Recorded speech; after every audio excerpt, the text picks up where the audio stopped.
Hello, ഞാൻ വിസ്മയ, ഹെയിലിൻ ഹാപ്പിനെസ്സിലെ consultant സൈക്കോളജിസ്റ്റാണ്. ഇന്ന് നമ്മൾ ഡിസ്കസ് ചെയ്യാൻ പോകുന്ന ടോപ്പിക് ഒബ്സസീവ് കമ്പൽസീവ് ഡിസോർഡർ അഥവാ OCD കുറിച്ചാണ്. നമ്മളെല്ലാവരും വസ്വേഴ്സ് എന്നൊക്കെ പറയുന്നത്, അതായത് ഒരു വൃത്തി കൂടുതലായിട്ട് കാണിക്കുക എല്ലാ കാര്യത്തിലും, ഡേ ടു ഡേ ആക്ടിവിറ്റീസിൽ നമ്മളൊരു നോർമലി ഉണ്ടാകുന്നതിനേക്കാളും കൂടുതലായിട്ട് ആ വ്യക്തി എല്ലാ കാര്യത്തിലും ഭയങ്കര വൃത്തി കാണിക്കുമ്പോൾ നമ്മൾ നോർമലി പറയുന്നത് വസ്വേഴ്സ് എന്ന്. പക്ഷേ ഇതൊരു വൃത്തി മാത്രമല്ല. എന്തൊക്കെ കാര്യങ്ങളാണെന്ന് നമുക്ക് നോക്കാം. ഇതിൽ ഒബ്സഷനും കമ്പൽഷനും ഒരുമിച്ച് വരുമ്പോഴാണ് നമുക്കതിനൊരു OCD, ഒബ്സസീവ് കമ്പൽസീവ് ഡിസോർഡർ എന്ന് പറയാൻ പറ്റുക. ഒബ്സഷൻ എന്ന് പറയുമ്പം അതായത് റിപ്പീറ്റഡ് ആയിട്ട് നമ്മുടെ മൈൻഡിൽ വരുന്ന തോട്ട്, അതിൽ പ്രത്യേകിച്ച് ഒരു യുക്തിയൊന്നും ഉണ്ടാവില്ല. ലോജിക്കലി ചിന്തിക്കുന്ന സമയത്ത് അവിടെ ഒരു കാര്യം ഉണ്ടാവില്ല. പക്ഷേ നമ്മുടെ മൈൻഡിൽ റിപ്പീറ്റഡ് ആയിട്ട് അനാവശ്യമായിട്ട് ഇങ്ങനെ ആ തോട്ട്സ് വന്നുകൊണ്ടിരിക്കും. അതേസമയം നമുക്കതിനെ കൺട്രോൾ ചെയ്യാമെന്ന് വെച്ചാൽ പോസിബിൾ അല്ല, കൺട്രോൾ ചെയ്യാൻ പറ്റില്ല. അപ്പോൾ ഈ ഒരു തോട്ട്സ് ഇങ്ങനെ വന്നുകൊണ്ടിരിക്കുന്നത് നമുക്ക് ഭയങ്കര ഒരു ഉത്കണ്ഠയിലേക്ക് ലീഡ് ചെയ്യും. അതായത് ഒരു ആൻസൈറ്റി ആയി മാറും. ആ ഒരു ആൻസൈറ്റി കുറയ്ക്കാനായിട്ട് നമ്മൾ എന്ത് ചെയ്യുന്നു വെച്ചാൽ ആ ഒരു പ്രവൃത്തി ചെയ്യാനായിട്ട് ശ്രമിക്കും. അതിനെയാണ് കമ്പൽഷൻ എന്ന് പറയുന്നത്. അതായത് റിപ്പീറ്റഡ് ആയിട്ട് നമ്മുടെ മൈൻഡിൽ ഒരു തോട്ട് വരികയും അതിനെ കൺട്രോൾ ചെയ്യാൻ പറ്റാത്തത് കാരണം അത് റെഡ്യൂസ് ചെയ്യാനായിട്ട് നമ്മളൊരു ആക്ഷനിലേക്ക് പോകും. അതാണ് കമ്പൽഷൻ എന്ന് പറയുന്നത്. ഓക്കെ, ഇത് കൂടുതലായിട്ട് നമുക്ക് ഇപ്പോൾ കണ്ടുവരുന്നത് ഒരു ചെക്കിങ് കമ്പൽഷൻ എന്ന് പറയും. അതായത് ഇപ്പോൾ ഡോറൊക്കെ ക്ലോസ് ചെയ്തോ എന്നുള്ളൊരു കൺഫ്യൂഷൻ, അല്ലെങ്കിൽ അത് കൺഫ്യൂഷൻ തീർക്കാനായിട്ട് വീണ്ടും അങ്ങോട്ട് പോകുന്നതായിട്ടും വേണം. അവിടെ ഒരു ഒബ്സഷൻ എന്ന് പറയുന്നത് ഡോർ ക്ലോസ് ചെയ്തു എന്നുള്ള ഒരു റിപ്പീറ്റഡ് ആയിട്ട് മൈൻഡിൽ വരുന്നൊരു തോട്ട്. അപ്പം നമ്മൾ അത് അവിടെ ഒരു ആക്ഷനായിട്ട് വരുമ്പോൾ നമ്മൾ ആ ചെക്ക് ചെയ്യാനായിട്ട് റൂമിലോട്ട് പോകും, അല്ലെങ്കിൽ ഗ്യാസ് കറക്റ്റായിട്ട് ഓഫ് ചെയ്തിട്ടുണ്ടോ എന്നുള്ളൊരു കാര്യം നമ്മുടെ മൈൻഡിൽ വരും. പിന്നെ വീടൊക്കെ പൂട്ടി പോകുന്ന സമയത്ത് ഡോർ കറക്റ്റ് ലോക്ക് ചെയ്തിട്ടില്ലെങ്കിൽ പോയ സ്ഥലത്ത് നിന്ന് തിരിച്ചു വരും. ഇങ്ങനെയുള്ള കാര്യങ്ങളൊക്കെ നമ്മളിപ്പോൾ സിനിമയിലാണെങ്കിലും പൊതുവെ ചില സ്ഥലങ്ങളിലൊക്കെ ചിലരുടെ ആക്ടിവിറ്റീസിൽ നമ്മൾ കാണുന്നതാണ്. ഇത് മാത്രമല്ല, അതേപോലെ കണ്ടാമിനേഷൻ ഒബ്സഷൻ എന്ന് പറയും. അതായത് ഭയങ്കരമായിട്ട് വൃത്തി, എന്താ പറയുക, ഒരു കാര്യം ചെയ്താൽ അതൊട്ടും ഓക്കെ ആയിട്ടില്ല. ഒരു തവണ കൈ കഴുകിയാൽ ചിലപ്പോൾ നമ്മുടെ കയ്യിൽ എന്തെങ്കിലും അഴുക്ക് പറ്റിയാൽ മാറും. പക്ഷേ ഈ ഒരു OCD ഉള്ള ആൾക്കാരെ സംബന്ധിച്ച് അവർക്കൊരു 2 തവണയല്ല 3 തവണ കഴുകിയാലും അവരെ സംബന്ധിച്ച് കയ്യിൽ അഴുക്കൊന്നും പോയില്ല എന്നുള്ള തോന്നുന്നു. ചിലപ്പം ഒരു ടേബിളിൽ കൈ വെച്ചാൽ തന്നെ പൊടിയായി എന്ന് തോന്നും. ആ ഒരു തോന്നൽ കാരണം അവർ കൈ കഴുകാനായിട്ട് പോകും. കൈ കഴുകുന്നത് ഒരു 2 3 പ്രാവശ്യം ചെയ്താലൊന്നും അവർ സ്റ്റോപ്പ് ചെയ്യില്ല. ഒരു 10 തവണയെങ്കിലും ചെയ്താൽ മാത്രമേ അതൊരു വൃത്തിയായി എന്ന് അവരെ സംബന്ധിച്ച് തോന്നും. ഒരു പൊടി കയ്യിൽ പറ്റിയാൽ ഒരു 2 3 തവണ കഴുകിയാൽ അത് മാറി. പക്ഷെ അവരത് മനസ്സിലാക്കുന്നില്ല. അവർക്കത് അനാവശ്യമായിട്ടാണ് അവിടെ ഒരു പ്രവൃത്തി വരുന്നത്. അപ്പോൾ അതേസമയം അവർക്കത് ചെയ്യാതിരിക്കാമെന്ന് വെച്ചാൽ പോസിബിൾ അല്ല. ഭയങ്കര ഇറിറ്റേഷൻ ആയിരിക്കും. ആ ഒരു ഇറിറ്റേഷൻ കൊണ്ട് ആ ഒരു ആൻസൈറ്റി ആയി മാറിയിട്ട് അതിനെ കൺട്രോൾ ചെയ്യാൻ പറ്റാത്തത് കാരണമാണ് അവർ ആ ഒരു പ്രവൃത്തിയിലേക്ക് പോകുന്നത്, അതായത് കൈ കഴുകുന്നത്. അതേസമയം ഇങ്ങനെ ഭയങ്കര സൗണ്ട് കേൾക്കുന്നത്, ഇപ്പോൾ ഈ സൗണ്ട് കേൾക്കുന്നതൊക്കെ അവരെ സംബന്ധിച്ച് ഭയങ്കര ഇറിറ്റേഷൻ ഉണ്ടാക്കുന്ന ഒരു കാര്യമായിരിക്കും. അവർക്കെല്ലാം ഏകദേശം ഒരുപോലെ പോകണം. ഒരു പരിധി കൂടുതൽ അത് കേട്ട് വരുമ്പോൾ ഭയങ്കര ബുദ്ധിമുട്ടായിട്ട് തോന്നിയിട്ട് അതൊക്കെ അവോയ്ഡ് ചെയ്യാനായിട്ട് ശ്രമിക്കും. അതായത് ബസ്സിൽ പോകുന്ന സമയത്ത് നല്ല രീതിയിൽ പാട്ട് കേൾക്കുക, അല്ലെങ്കിൽ ഒരു ഫാമിലി ഫംഗ്ഷൻ, ഒരു കല്യാണത്തിന് പോകുന്ന സമയത്തൊക്കെ നല്ല സൗണ്ട് കേൾക്കുക. അപ്പോൾ ആ സൗണ്ട് അല്ലെങ്കിൽ ആ ഒരു ക്രൗഡിൻ്റെ ആ ഒരു ശബ്ദമൊക്കെ കേൾക്കുമ്പോൾ, അല്ലെങ്കിൽ ഒരു പാട്ട് വെച്ച് കേൾക്കുന്ന സമയത്ത് ഭയങ്കര ബുദ്ധിമുട്ടായിട്ട് മാക്സിമം ആ സിറ്റുവേഷൻ അവോയ്ഡ് ചെയ്യാൻ തോന്നും. അതായത് അവിടെ ഒരു ഒബ്സഷൻ എന്ന് പറയുന്ന റിപ്പീറ്റഡ് ആയിട്ട് അവരുടെ മൈൻഡിൽ ഇത് കേൾക്കുമ്പോൾ ഒരു ഇറിറ്റേഷൻ ഉണ്ടാവുകയും ആ ഒരു ഇറിറ്റേഷൻ അത് ഒഴിവാക്കാനായിട്ട് ആ ഒരു സിറ്റുവേഷനാണ് അവിടെ അവോയ്ഡ് ചെയ്യുന്നത്. അവിടെ നമുക്ക് കമ്പൽഷനായിട്ട് വരുന്നത് ആ ഒരു സിറ്റുവേഷൻ അവർ അവോയ്ഡ് ചെയ്യുകയാണ്. മാക്സിമം അവിടെ ഒരു അവോയ്ഡൻസ് ആണ് ഉണ്ടാകുന്നത്. നമുക്ക് എല്ലാ രീതിയിലും അവിടെ ഒരു ആക്ഷൻ എന്ന് പറയുമ്പം, ഇപ്പോൾ കൈ കഴുകുന്ന സമയത്ത് നമ്മൾ അത് എന്താണ് റിപ്പീറ്റഡ് ആയിട്ട് വീണ്ടും വീണ്ടും ഒരു 2 തവണ കഴുകേണ്ടതാണ്, ഒരു 10 തവണ കഴുകും. അതേപോലെ ഇവിടെ നമ്മളൊരു സിറ്റുവേഷൻ അവോയ്ഡ് ചെയ്യുന്നതാണ്. പല ടൈപ്പിലും നമുക്ക് ആ കമ്പൽഷനെ വേർതിരിച്ച് കാണാൻ പറ്റും.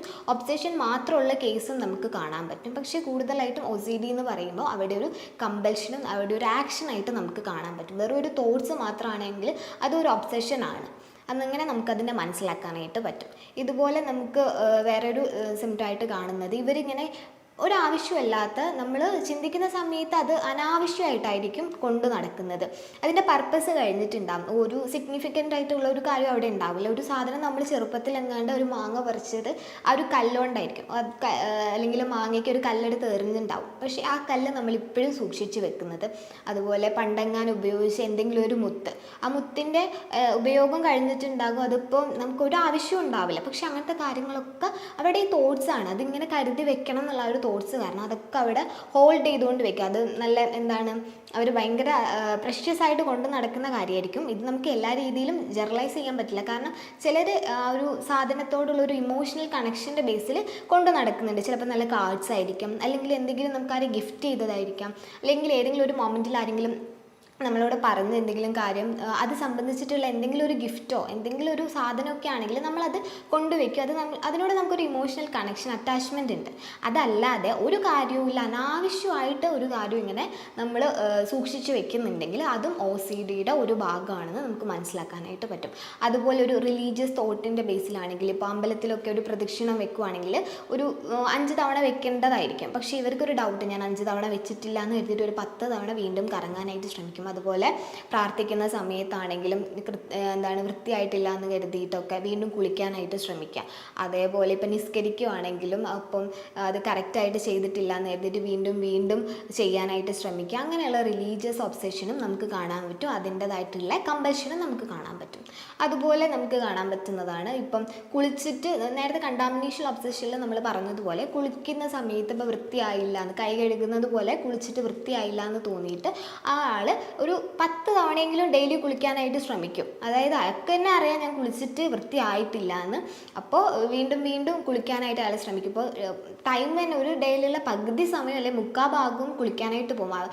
OCDയുള്ള ആൾക്കാർക്ക് നമുക്ക് കാണാൻ പറ്റുന്നത് ഇവർക്ക് പ്രത്യേകിച്ച് കാര്യങ്ങളൊന്നും ചെയ്യാൻ പറ്റില്ല പ്രോപ്പറായിട്ട്. ആ ഒരു ഡെഡ് ലൈൻ്റെ ഉള്ളിൽ ഇപ്പോൾ എന്തെങ്കിലും വർക്ക് സബ്മിറ്റ് ചെയ്യാനുണ്ടെങ്കിൽ, സ്റ്റുഡൻസിനാണെങ്കിൽ എന്തെങ്കിലും ഹോംവർക്ക്സ് ഉണ്ടെങ്കിലും ക്ലാസ്സിൽ റെഗുലറായിട്ട് ചെയ്യേണ്ട കാര്യങ്ങളൊന്നും റെഗുലർ ആയിരിക്കില്ല. കാരണം ഇവരുടെ ഒരു പകുതി അല്ലെങ്കിൽ 1/4 ടൈമും ഇങ്ങനത്തെ കാര്യങ്ങൾക്ക് വേണ്ടിയിട്ടായിരിക്കും മാറ്റി വയ്ക്കുന്നത്. അതുകൊണ്ട് തന്നെ എല്ലാ വർക്കും പെൻഡിങ് ആയിരിക്കും. ഇപ്പോൾ കുളിക്കാനായിട്ട് ഇത്ര സമയം ഉപയോഗിക്കും, അതുപോലെ തന്നെ ബ്രഷ് ചെയ്യാൻ ചിലപ്പോൾ 1 അവർ എടുക്കും, അത് രാത്രിയും 1 അവർ എടുക്കും. കുളിക്കാൻ ഇപ്പോൾ ഒരു അരമണിക്കൂർ എടുത്തിട്ടുണ്ടാകും. ചിലപ്പോൾ ആ സോപ്പ് അവർ ഉപയോഗിച്ച് കഴിഞ്ഞാൽ അവിടെ വീണ്ടും ആ സോപ്പ് വെക്കാനൊക്കെ ഭയങ്കര ബുദ്ധിമുട്ടായിരിക്കും. അപ്പോൾ ആ സോപ്പ് എടുത്ത് മാറ്റും. പിന്നെ അവിടെ സോപ്പിൻ്റെതായിട്ടുള്ള എന്തെങ്കിലും കണ്ടാൽ ഭയങ്കര ബുദ്ധിമുട്ട്.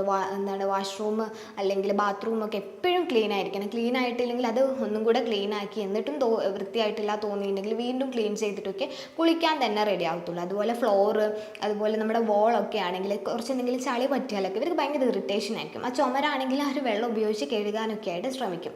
അങ്ങനെ എല്ലാ കാര്യത്തിലും ഒരു വൃത്തിയില്ല. നോർമലി എല്ലാവരും ക്ലീൻ ആയിട്ട് ഇരിക്കണം എന്നുള്ളതിനപ്പുറത്ത് ഇതൊരു വൃത്തി എന്നല്ല പറയേണ്ടത്, അവരുടെ ഒരു ബിഹേവിയറലായിട്ടുള്ള ഒരു ബുദ്ധിമുട്ട് അല്ലെങ്കിൽ ഒരു തോട്ട്സിൻ്റെ ഒരു ഭാഗമാണത്.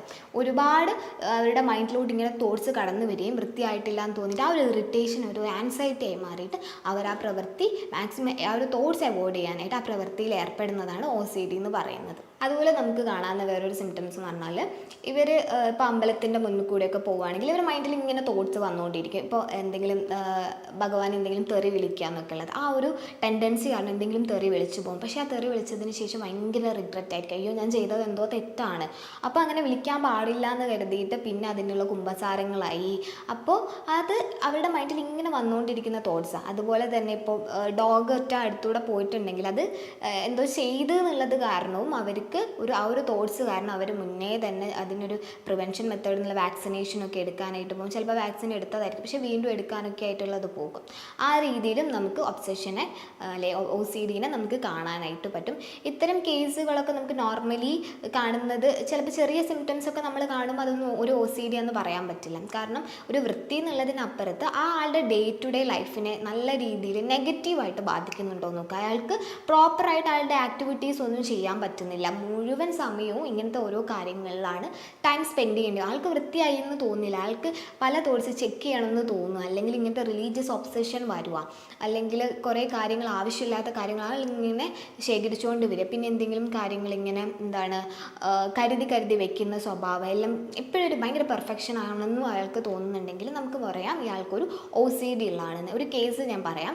അതായത് തൊട്ട് മുന്നേ ക്ലിനിക്കിൽ വന്നൊരു കേസായിരുന്നു. അപ്പോൾ ആ ഒരു ഹസ്ബൻഡ് ആൻഡ് വൈഫാണ് വന്നത്. അപ്പം ഭാര്യ എൻ്റെ അടുത്ത് പറഞ്ഞൊരു കാര്യം എന്ന് വെച്ചാൽ ഹസ്ബൻഡിന് ഒട്ടും വൃത്തിയില്ല, ആൾ വലിയ തേക്കാനൊന്നും അധികം സമയം എടുക്കില്ല, കുളിക്കൂല, ഡ്രസ്സൊക്കെ ആണെങ്കിലും അലക്കിയിട്ട് ഇടുന്നത് ഒരു അലക്കി ആറിയിട്ടത് സ്ഥലം എന്ന് വെച്ചാൽ ഭയങ്കര വൃത്തികേടായിട്ടായിരിക്കും ഉണ്ടാവുക. അങ്ങനെ നീറ്റായിട്ടൊന്നും കാണില്ല. ബെഡ്റൂം ആണെങ്കിലും പിന്നെ ഫ്ലോറൊക്കെ ആണെങ്കിലും എപ്പോഴും വൃത്തികേടാണെന്നുള്ള കാര്യമൊക്കെ. അപ്പോൾ ഞാൻ ഹസ്ബൻഡുമായിട്ട് സംസാരിച്ച സമയത്ത് മനസ്സിലായത്, അപ്പോൾ ഈ ഭാര്യയ്ക്ക് ഒരു തവണ കുളിക്കുന്നതോ അല്ലെങ്കിൽ ഒരു 10 മിനിറ്റ് 15 മിനിറ്റ് പല്ല് തേക്കുന്നതൊന്നുമല്ല. ഇവർ ഭാര്യ ഒരു മണിക്കൂറാണ് ഡെയിലി പല്ല് തേക്കാൻ രാവിലെ ഉപയോഗിക്കുക. അതേപോലെ രാത്രിയും അതേ ടൈം എടുക്കും. കുളിക്കുക എന്ന് പറഞ്ഞാൽ 3 നേരം കുളിക്കും. ഓരോ സമയവും ഒരു 1.5 മണിക്കൂർ എടുത്തിട്ടാണ് കുളിക്കുക. ഇപ്പോൾ ഫ്ലോറൊക്കെ ഡെയിലി ഇപ്പോൾ ഒരാൾ റൂമിലോട്ട് വന്നാൽ അല്ലെങ്കിൽ വീട്ടിലോട്ട് വന്നാൽ ആൾ പോയതിന് ശേഷം വീണ്ടും വൃത്തിയാക്കും, കഴുകും. അപ്പോൾ ബാത്റൂം പുറത്തുനിന്ന് ഒരാൾ യൂസ് ചെയ്താൽ ആൾ പോയി കഴിഞ്ഞതിന് ശേഷം അതെല്ലാം ക്ലീൻ ചെയ്തിട്ട് മാത്രമേ ഇയാൾ കയറത്തുള്ളൂ. അതുപോലെ ബെഡ്റൂം ആണെങ്കിൽ ഡെയിലി അടിച്ചുവാരി ക്ലീൻ ചെയ്ത് വീണ്ടും ബെഡ്ഷീറ്റ് ഡെയിലി മാറ്റും. ഈ രീതിയിലായിരുന്നു ഭാര്യയുടെ ഒരു ബിഹേവിയർ എന്ന് പറഞ്ഞാൽ. ആക്ച്വലി നമ്മളപ്പോൾ സംസാരിച്ചപ്പോഴാണ് ആൾക്ക് ഒരു OCD ഉണ്ട്. ഇപ്പോൾ ഹസ്ബൻഡിന് ഒരു പ്രശ്നമാണെന്ന് പറഞ്ഞായിരുന്നു ഭാര്യ ക്ലിനിക്കിൽ വന്നത്. പക്ഷേ നമ്മൾ സംസാരിച്ച സമയത്ത് ഡയഗ്നോസ് ചെയ്തത് ഭാര്യയ്ക്കാണ് ആക്ച്വലി ഒരു പ്രശ്നമുള്ളത്, ആൾക്കൊരു OCD ട്രേറ്റ് ആണെന്നുള്ളത്. ഇത്തരം കേസുകൾ നമ്മൾ കണ്ടാൽ ഒരു സൈക്കോളജിസ്റ്റിനെ റെഫർ ചെയ്യാണ് വേണ്ടത്. അപ്പോൾ അതിന് വേണ്ട ട്രീറ്റ്മെൻറ്റും കാര്യങ്ങളൊക്കെ എടുത്തിട്ട് നമുക്ക് ഇത് മാറ്റിയെടുക്കാൻ പറ്റുന്നതായിട്ടുള്ള ഒരു ഇഷ്യൂ ആണ്. അപ്പം വേണ്ട വിധത്തിലുള്ളൊരു കൺസൾട്ടൻറ്റ് സൈക്കോളജിസ്റ്റിനെ നമ്മൾ റെഫർ ചെയ്ത് കൊടുക്കുക. ഓക്കെ, അപ്പോൾ ഇതുപോലുള്ളൊരു ഇൻഫോർമേറ്റീവ് വീഡിയോ ആയി നമുക്ക് വീണ്ടും കാണാം. Thank you.